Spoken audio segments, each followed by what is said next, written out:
Totally একটু অন্যরকম হতে যাচ্ছে। হ্যাঁ, আর ভিডিওটা কিন্তু তোমরা পুরোটা কমপ্লিট দেখবে। কেন কি আজকে কিন্তু আমাদের সাথে পেয়ে গেছি প্রাণন্ত দেবকে। এই প্রাণন্ত দেব নর্থ ইস্টে ফার্স্ট সিভিলিয়ান, উনি কিন্তু যাচ্ছে এভারেস্টের একদম চূড়ায়। তো আমরাও কিন্তু ভীষণ এক্সাইটেড প্রাণন্ত দেবের ব্যাপারে পুরোটা জানবো। আর উনি কিন্তু উইদাউট সাপ্লিমেন্ট অক্সিজেন ছাড়া যাচ্ছে কিন্তু এভারেস্টে।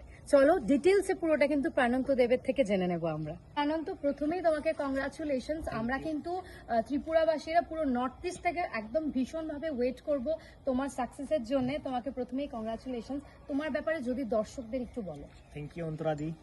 অ্যান্ড আমি প্রণান্ত দেব, যেটা দিদি বললো, actually without supplemental oxygen support ছাড়া এভারেস্টে ক্লাইম্ব করা একটা টাফ জিনিস।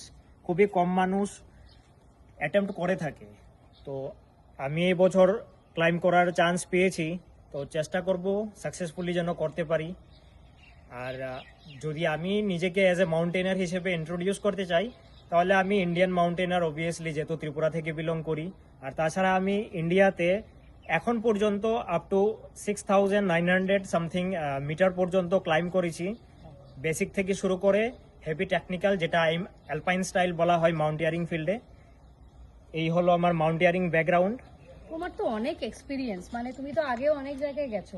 যদি মানে একটু ডিটেলসে বলো যে তুমি কোথায় কোথায় গিয়েছিলে, তোমার এক্সপিরিয়েন্সটা যদি একটু শেয়ার করো।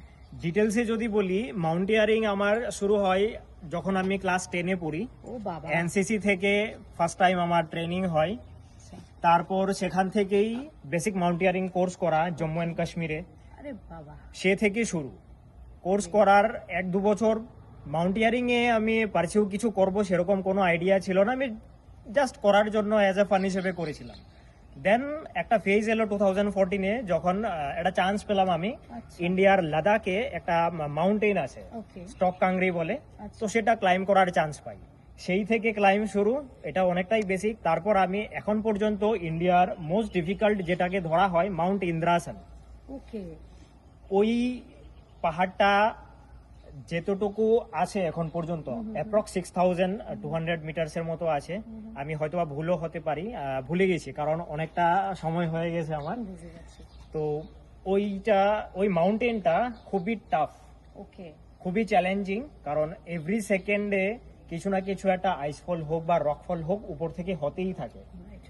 তো ওই পাহাড়টা আমি সাকসেসফুলি অ্যাটেম্প্ট করার চান্স পেয়েছিলাম। তো তারপর থেকে অনেকগুলো মাউন্টেন্স, যেমন Bhagirathi 1 and 2, then mount Deotibba Himachal প্রদেশে, ফ্রেন্ডশিপ পিক, এগুলো করেছি। তাও আরো কিছু নোটেবল আছে, সেগুলোও করলাম। তো এবছর আমি চান্স পেলাম এভারেস্টের, চেষ্টা করছি। অনেক বড় ব্যাপার, অনেক বড় ব্যাপার। So best of luck. Thank you দাদা। আর এটা সত্যি একটা বিশাল ব্যাপার, মানে আমাদের ত্রিপুরার প্লাস নর্থ ইস্টের এটা গর্ব। মানে we are really proud to B with him right now.